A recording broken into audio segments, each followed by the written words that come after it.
Once upon a time, there was a child with a dream. A child who dreamed to grow up and be healthy and happy and prosperous. And as that child grew into an adult, they became a distributor in leverage sales, network marketing, MLM, whatever title you want to call it, but they went after their dream to build a business that helped other people become successful, that empowered themselves and others, that allowed them to be a social entrepreneur, to do good by doing good for everyone, for the greater good, for the planet. These people with these dreams, they're tired of being broke. They're tired of unfulfilled work, a life of quiet desperation, instead of that life of health and happiness and prosperity. So this now adult with a dream got on a train, got on a plane, drove all night, or rode in the back of a chicken truck, or did whatever they had to do to get to an event like the one you're in right now, or you're watching a replay of after the fact. People come to an event like this because they have that dream, but they might lack one, two, or three of the three necessary things to live that dream: knowledge, skills, and or belief. The dream, of course, is to become an MLM rock star, to become a star in our profession. Let me tell you what I first thought it meant to become a star in our space. I thought it was about building that big team, having those adoring crowds at the conventions, getting standing ovations, people wanted to have me sign their book, people wanted to take pictures of me. I thought being a star was about getting this big bonus checks, the being in the 2 comma club, becoming wealthy. There was a time I thought it was all about those exotic cars I bought and all those expensive watches and other bling bling. But let me tell you what it really means to become a star in our space. It's when you recognize it's never about you. It's about the people that you get to impact. It's never about you. It's about the team, about the company, about the bigger picture, protecting the golden goose so we can all move forward and continue this journey and help other people along that journey. You learn to become a star in our space. You have to solve problems and add value.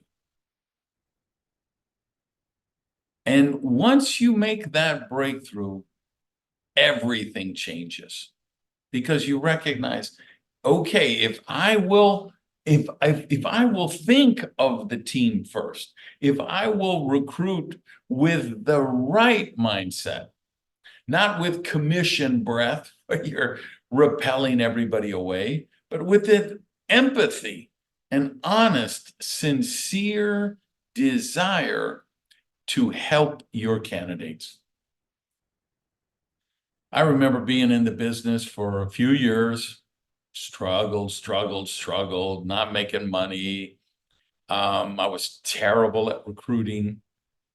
I worked on my recruiting skills and I started getting good at recruiting. I could draw those circles as good as anybody. So I started recruiting a lot of people. I could recruit 30 people in a month, but they were all dropping out. And then I'd recruit more, and most of them would drop out. So I called my sponsor and did a bitching session. I just called him up to whine. And I'm sponsoring all these people. They're stupid. They're ignorant. They're lazy. I don't understand. Why don't people do what I'm doing? Why aren't they like me?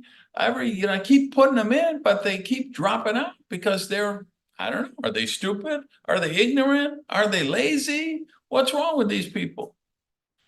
Finally, after bitching and moaning, I finally told my sponsor, I just want to find people like me.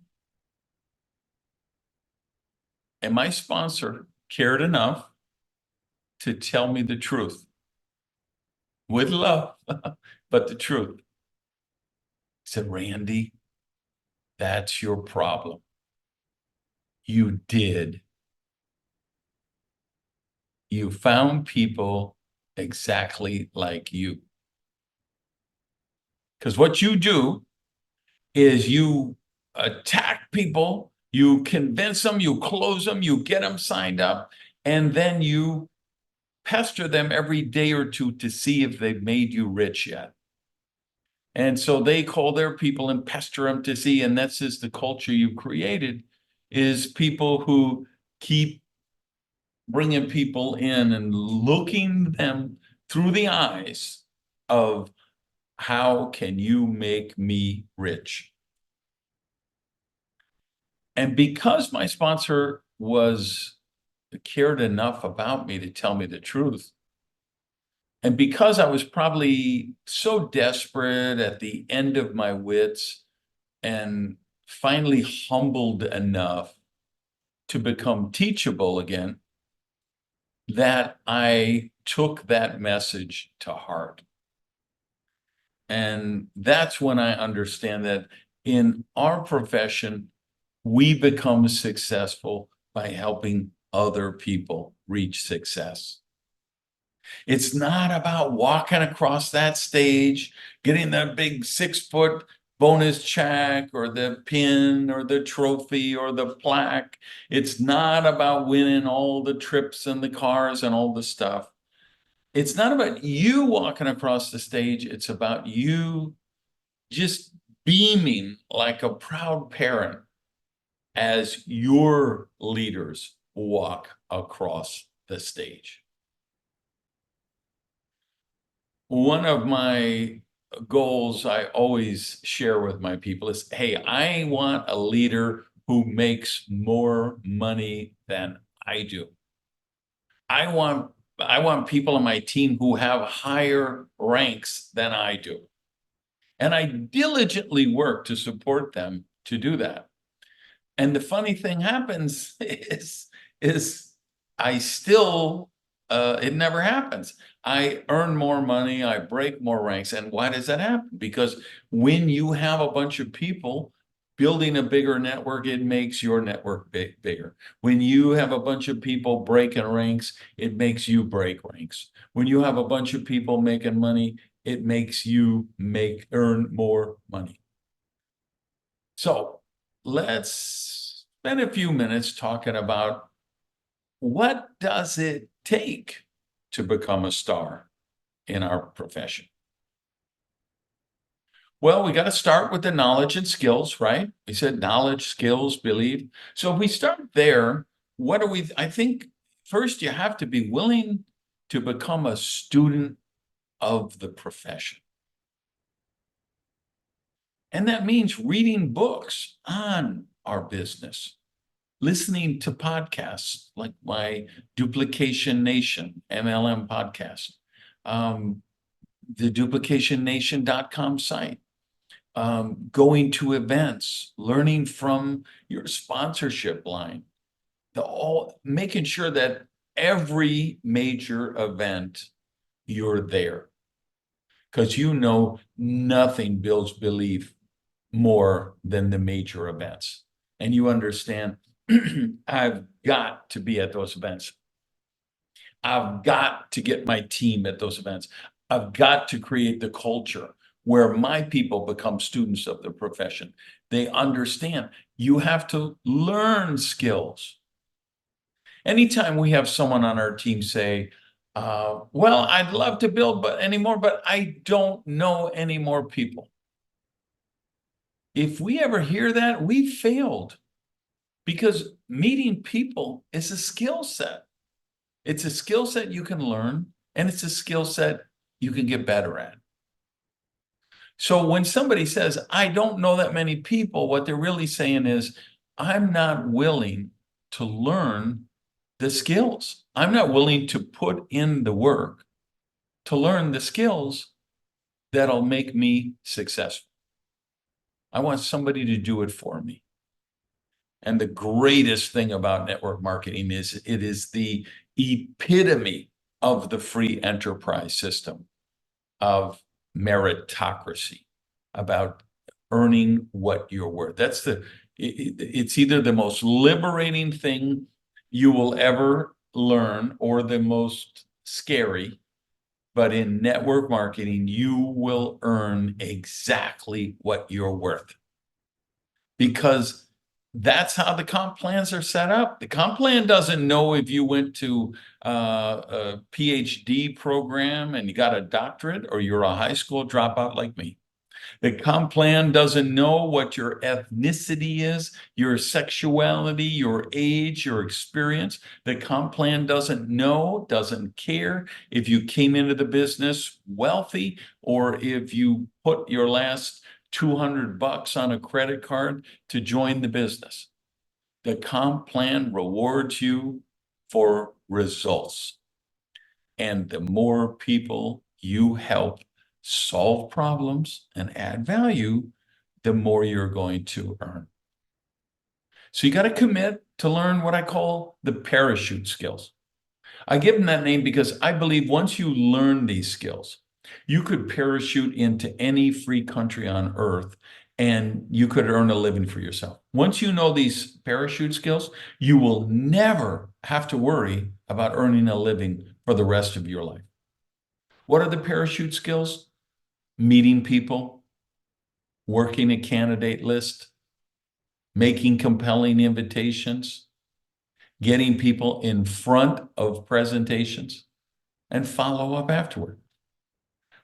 You ideally, you want to be at least proficient in all those skills your first 2 or 3 weeks in the business. And you set up your new member orientation and your training and your support. So everyone you bring in your team is proficient in those things in their first 2, 3 weeks in the business. But then you commit to being that student of the profession. You commit to getting better. There are people who make invitations. They call 10 people and 10 people say no. There are people who make compelling invitations. They call 10 people and 10 people say yes. Let me see what you got. What's the difference? The skill level, how much they practice, the passion that comes out through those invitations. So when you commit to learning the knowledge about the profession, it builds your belief, it builds your self-confidence, and you develop your skills. And your presentations, your invitations, your presentations, your follow-up, they become more effective.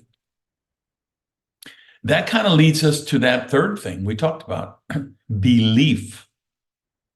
See, when the difference in making a presentation, let's start with an invitation, and then we'll look at presentations.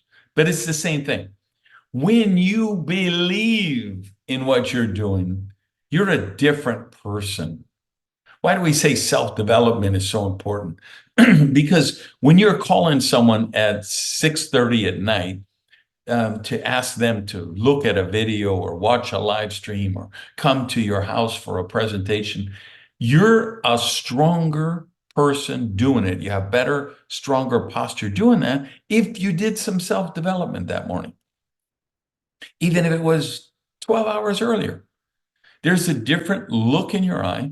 There's a different tone in your voice. There's a different gravitas in who you are when you talk to people. So as you build that belief, your invitations become more powerful. Your presentations become more powerful. Your follow-up becomes more powerful. So we need that belief. And one of the best pieces of advice I can give you is borrow the belief from others until you've developed your own. You guys in this room, Stoel has that belief in you. Borrow his belief in you. Anyone else, your sponsor has that belief in you. That's why they invited you to look at this. That's why they got you to a presentation. They believe in you. And I got to tell you, I believe in you. I mean that. I believe in you. And you say, Randy, I'm somebody in India who's just watching you on YouTube. You've never even met me. How can you believe in me? The answer is, I was where you are. I believe in belief. I believe in the power of a dream. I know when someone puts that last amount on a credit card, makes that commitment, signs up, makes their first calls, goes to their first presentation. I believe in people with dreams because I know that eventually, if they learn the skills, if they gain the knowledge, they will build the belief. So please borrow my belief until yours is strong enough. At 15 years old, I was in a jail cell for burglary and armed robbery, waiting for trial. Keys jangle in the door, cell opens one day, and a man walks in. No idea who he is, don't know him from Adam. Turns out his name is Baxter. He was a teacher. He was the father of a girl that I went to school with. She was dating my best friend. She told her dad, Dad, please, Randy Gage is in jail. He might never get out. Do something to help him. So there he was, shows up in my jail cell, and he tells me, you don't belong here. You're capable of great things. And I'm like, who is this clown? Does he have any idea who he's talking to? Does he have any idea how delusional he is? That the things he's suggesting, how crazy they are? And I basically told him all that. He said, no, Randy. I didn't just walk in here. I talked to all your teachers. I found out about you. Your teachers tell me you could skip school for 3 weeks straight. They don't see you. You walk in the next day, there's a test, and you ace the test. Do you know your reading comprehension level is beyond college level? You are capable of great things. Well, you know what? After sitting in that jail cell for weeks, cement floor, metal cot, steel door. There's a little tiny window in the door with the glass, with the wire that runs through it that makes it not breakable. And there was a clock outside in the hallway. And I'd just sit on my cot looking out the window at the clock. Tick, tick, tick. You do that long enough and you start to think, maybe the choices I've made in life haven't been the right ones. Maybe I need to rethink my life. And I know some of you listening to me right now are in that space. You're rethinking your life. And you're thinking maybe the choices you made up to now weren't the ones that serve you and weren't the ones that will take you to where you want to go, to the person you want to become. You guys, that's the people I'm speaking to now. I believe in you. I believe you're capable of great things. When Baxter told me that, after I'm tick, tick, tick, watch that clock, I so desperately wanted to believe him that I believed him. And do you realize, I mean, I hope you really, really, really, really realize this.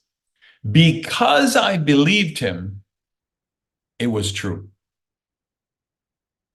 And if I wouldn't have believed him, it would not have been true. So when I look at you, speak to you today, and I tell you, you can do this. You're capable of living your dreams. Please know that. If you believe it, it will be true. So I'm begging you, borrow my belief until you have enough. You all have seen it. Most of you, in the sound of my voice, you have seen people come into our profession and they don't understand anything about the comp plan works. They don't know all of the ingredients of the health products and where the herbs were grown and all that. They just have such passion, intensity, and urgency. They go out and they sponsor 10 people in 4 days and they just go crazy with it. Why? Just because they have belief. And that passion, that intensity, that urgency, it carries them forward. They're too dumb to know they're not supposed to grow so quick. So I'd encourage you, maybe you need to get too dumb to know that you're supposed to be able to build much quicker. So belief, and then the last thing I really tell you about this is that you got to pay the price. Success never goes on sale. You got to pay the market price. I think of my friend Guillermo in Peru, going down to do a home meeting for him, picks me up in his car with no air conditioning, sweltering heat. We're driving through the barrios to get to his house. We get to his home, small home, beautiful, filled with love, but small. No air conditioning there either. And he has 40 people in the living room for me to do a presentation. And 40 people crammed in a living room that should hold 5. I mean, it was so hot. Just sweat was pouring down my face. Sweat was pouring down everybody in the place. But you know what? He was paying the price. I talked to you, at the start, I talked about somebody getting in the back of a chicken truck to go to an event. Why do I say that? Because that actually happened. I did an event where somebody rode in the back of a truck with chickens over the mountains from Colombia to Peru to get to an event because they were willing to pay the price. I think of Sam, who rode a bicycle to meetings in Taiwan, who became a millionaire. I think of the guy who came to my training in Trujillo riding a mule. I think of my friend Mary in Colorado, who was living in divorced, deadbeat husband, not paying child support, got a couple of kids. She's living in her friend's basement, who became wealthy because she was willing to pay the price. Think of Jose Lopez, my long dear friend who I just did a podcast with, who got on a boat with his wife, who was 8.5 months pregnant, got on a boat with 17 other people from Cuba and took it across the straits, facing almost certain death, to get to America, where he has built his dream and become a leader in our profession. You have to be willing to pay the price. but you got to know the price is worth it. Every one of those people I just mentioned, they would tell you, they would grab you by the lapels, they would shake you, they would beg you, they would beseech you, please don't give up on your dream. Please be willing to pay the price. Do the things you hate to live the life you love. Make the calls, take the rejection, go to the meeting, do the dirty work, do the grunt work, pay the price, because, my mantra was always, I will do today what others will not do, so that tomorrow I can do what others cannot do. And I suggest you adopt that as your mantra as well. So where does our story end up?